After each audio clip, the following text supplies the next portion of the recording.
clinical researchers, what is up? I wanted to talk to you about a trend I've been noticing, virtual trials, okay? And virtual trials, it's a real thing, right? It's not going to replace sites.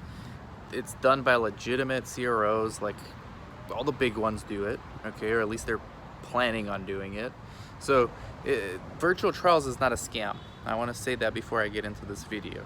But the buzzword is being used by scammers out there, and they're usually these startup companies that claim they do virtual trials, but really what they want to do is get access to that physician or that medical practice database stating that it's a clinical trial and then paying them a fee for access to that database.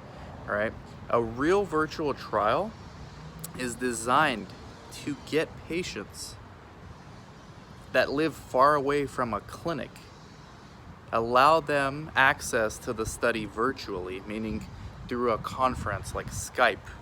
The patient in Eureka, which is about 400 miles away, maybe more, 500 miles away from San Diego, can be seen by a PI in San Diego.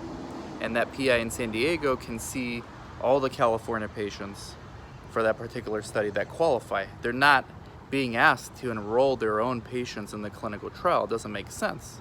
The whole point of a virtual trial is it reduces geographic limitations and it brings the study to the patient. So any virtual trial that is asking the PI access to their database is not a real virtual trial, okay? Now, the PI is not precluded from enrolling his or her patients from their database in their virtual trial if they're a PI, but that's not the main purpose. The main purpose is to allow patients access to the virtual trial anywhere they live, okay, in that state. The model, the virtual trial model, is meant to have 1 or 2 PIs, maybe a handful of PIs in each state that can see patients virtually, right? And this is not to replace the sites. This is adding more studies that otherwise wouldn't have been done. Now, the unfortunate thing is when there's a new trendy thing, which virtual trials could be a potential disruptor in the industry, although I think it's just going to be an addition to clinical trials as we know it. It's not going to reduce the amount of opportunities for other sites. It's just doing studies that are not already out there.